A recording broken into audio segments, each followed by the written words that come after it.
जगाचा पोशिंदा शेतकरी आहे आणि शेतकऱ्याला खूप आशा लागलेली की कधी पाऊस बरसेल आणि आमची शेती फुलेल. परंतु पाण्याचा एक थेंबही नाही पडता.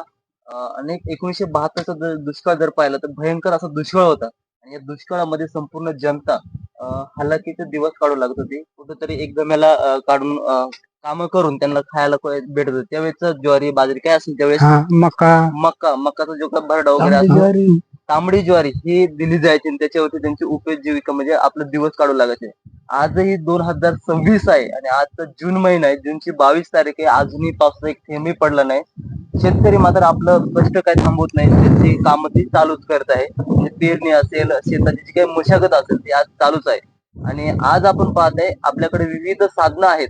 परंतु आजही पारंपरिक पद्धतीने या ठिकाणी शेती आपल्याला केली जाते. बैलांच्या सहाय्याने आपण राजा मथुऱ्या. किती वर्षापासून तुम्ही आवताना काम करताय? मी मस्त कमीत कमी 30-35 वर्ष होती. आज आपल्याकडे ट्रॅक्टर वगैरे निघालं, ट्रॅक्टरच्या सहाय्याने नाही करतो तुम्ही? नाही शेती आम्हाला बैलच. आता हे तुम्ही काय काम करता? हे कुळवाचं काम करतोय, रोप टाकतोय. आता ते पावसाच्या हाती. पाऊस तर काय पडेल आज 22 तारीख आहे. पडेल का नाही अशी आशा आहे का नाही? आहे आशा, पण आता त्याचे काय सांगता येत नाही काय करेल ते. पाऊस पडला तर आपली तर शेतीने तर मग दुष्काळच आहे. दुष्काळ असं आठवतं का तुम्हाला कधी पडल्याला? पडलेला आठवते 72चा. 72चा तर आम्ही 4थीला 3रीला शाळेत असतो. 72 म्हणजे जन्म झाल्यानंतर ते दुष्काळ पडलेले. काय त्यावेळेस कशी परिस्थिती चालते? त्या टायमाला ते ह्याच्या भाजी हे ज्वारी, मकाच्या भाकरी ह्या खायच्या. नाही भात होतं पण थोडं. त्या टायमाला दुष्काळ. किती वेळेस पाऊस नव्हता म्हणजे तो म्हणजे त्या वर्षी पाऊसच पडला नाही म्हणा. पाऊसच पडलाच नाही. 1972 भयंकर दुष्काळ. तेवढाच आठवते. सरकारने तुम्हाला काही मदत वगैरे केली का? ही मग ते ह्याची कामा निघाली, रोडची कामा निघाली. त्या कोणीकडे जायचं घ्यायची नाही, आमच्या वया नाही तरी आम्ही जायचो. कशी एक गम्याला उचलायचो, तो टाकायचो त्या तवा. तिथून मग ते तवा ते खाद्य द्यायची. काय खाद्य द्यायचं? हे मकाचा ह्या पीठ हे असा ज्वारी फिरी हे द्यायची. हेच दुसरा काय नव्हता. तांबड्या जवळ. आता मग सध्या ही आपण पेरणी केली आहे की नाही? पाऊस जर पडला तर कधी उगेल ते? आता कमी कमी पाऊस जर पडला तर कमी कमी 15 दिवस लागतात. पाऊस जर नाहीच पाऊस पडला तर त्याचा बिन भरावशी येणारच नाही असे. आता कोळव फिरवला तुम्ही, आता याच्यानंतर ना काय करणार?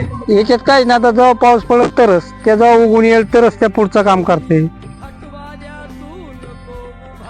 हातात बैलाचं नांगर म्हणजे जे आहे ते अवजार काय काय तुमच्या हातामध्ये 2 रशी दिसतात. रशी आहे.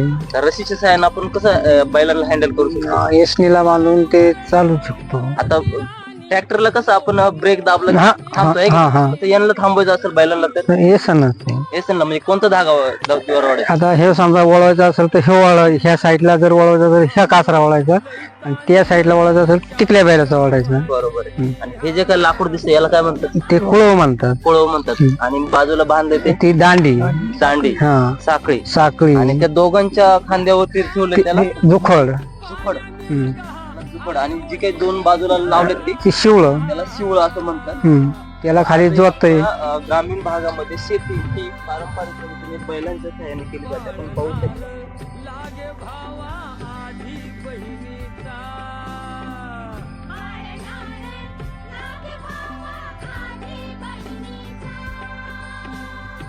आजी काय ते कुळव आहे काय?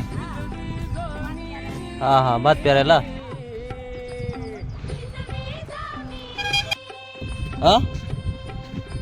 इंद्रायणी. आणि हे काय आता त्याला हे करायचं काय? आतमध्ये पाणी येऊ नये म्हणून.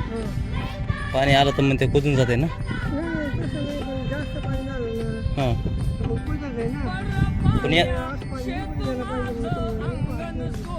पण यंदा पाऊसच नाही ना पडला अजून. पडेल का नाही पाऊस? पाण्याचं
आजी भात घेऊन चालले पेरण्यासाठी. आपण पाहू शकता मशागत ही शेतीची आपण आधुनिक पद्धतीने नाही परंतु पारंपरिक पद्धतीने केली जाते. तुम्ही पाहू शकता की आजही बैलांच्या जनावरांच्या सहाय्याने ही शेतीची मशागत करून यामध्ये आपल्याला पीक काढलं जाते. आपल्याकडं आधुनिक पद्धतीने ट्रॅक्टर अनेक अवजार आलेले आहेत परंतु आजही आपल्या आदिवासी भागामध्ये ग्रामीण जीवनामध्ये आपल्याला असे शेतीची मशागत गेलेली पाहायला मिळते.